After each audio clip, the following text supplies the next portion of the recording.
what you see is a representation of the leadership in Nairobi, and especially those extracted from the Kenya Kwanza Coalition. And we have a statement to make in regard to the state of the city county. This is a press statement by Nairobi leaders on the state of Nairobi City County. It is our observation, an observation that is now the view of a majority of the city county's residents, that Nairobi could be facing its worst leadership crisis at City Hall in this capital's history. The dream that was sold during the campaigns of a city of order and dignity, hope and opportunity for all has turned into the nightmare that Nairobi is becoming. Clamped in an ever-tightening chokehold of an arrogant, high-nosed, aloof and dangerously corrupt leadership, Nairobi City is drowning in the murky lakes of free-flowing sewerage, estate buried in mountains of garbage, taps whistling to the tunes of dryness as storm waters flood our homes and businesses. The skies above the city skyline are being punctured by precariously unplanned, haphazardly constructed towers that know no limit. Because the city sets no limit for any developer who is willing to bribe the approvers at City Hall with cash or apartments and commercial space in these high-rise structures. Nairobians deserve and are demanding for a leadership that has a plan.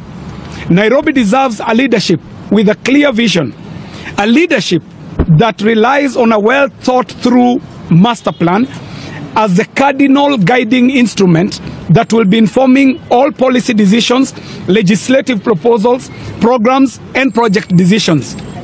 Now, almost 2 years after elections, the city is running Kiuduzo without any pronounced blueprint, with incoherent and disjointed efforts that prioritize only the projects and programs that feed the insatiable greed of the new City Hall kleptomaniacs.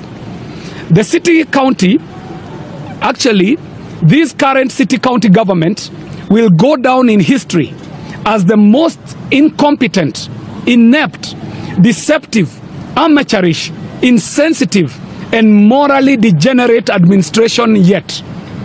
With only 2 years in office, the charges being brought against this city county government are innumerable, and they keep mounting. A recent Auditor General's report unearthed gross mismanagement of public finances, payments of huge amount of monies to ghost workers, corrupt and selective payment of pending bills in exchange for big kickbacks, suspicious accounts, and misappropriation of billions of Kenya shillings.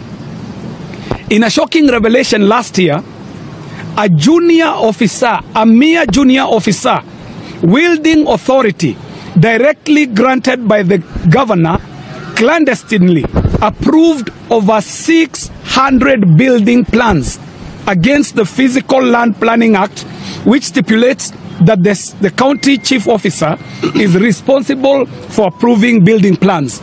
That would explain the Kiuduzo development and the unplanned high-rise buildings that are mushrooming and cropping up, being plugged in every corner of this city. Such cases of horrific abuse of power only give a sneak preview of the rot house that is the Nairobi City County Hall, further indicting its highest offices at City Hall. The arrogance displayed in the acquisition of private personal luxury assets by the city's top leadership is shocking.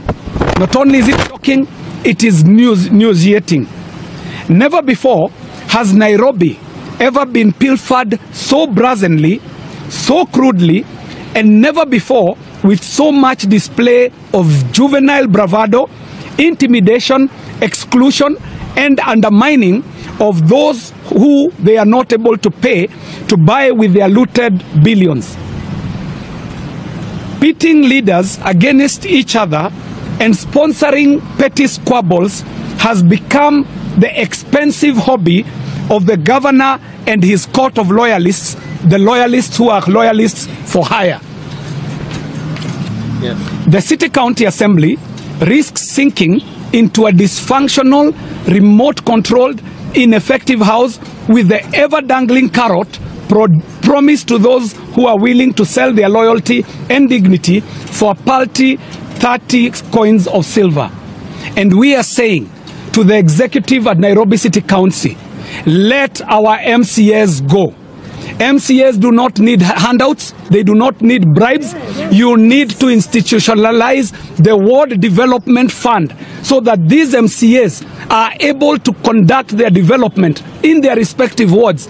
MCAs are not there to beg for handouts in the governor's parlor. They are not there to be bribed for whatever reason that the governor thinks that these MCAs need to be bribed for. They need their independence. They need their financial independence by providing a good structure for the Ward Development Fund to be properly funded, well instituted, so that they can undertake their development in their county wards. It is for this reason that we, a representation of Kenya Kwanza leaders, and by extension representatives of the millions of disgruntled Nairobi residents, want to call Governor Sakaja and his administration to order. We are also calling upon the relevant audit, oversight, and investigative bodies to swiftly intervene and rescue Nairobi from the shackles of rampant mismanagement and incompetence. We are starting right here at home.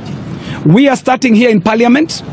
Senate, which has the constitutional mandate of oversight over counties, must process the Nairobi situation with urgency. Governor Sakaja must account to the citizens through appearances before Senate. He must be invited to put the record straight, and these invites are invites that he must honor. There is no excuse by any governor as to why you cannot honor an invite by Parliament. An invite that is not honored calls or attracts a summon. And when the summons are not honored, it attracts the penalties as stipulated by the law of Kenya and by the standing orders of this very honorable August House. He must be invited to put the record straight, invites that he must honor. It is the least that must be done.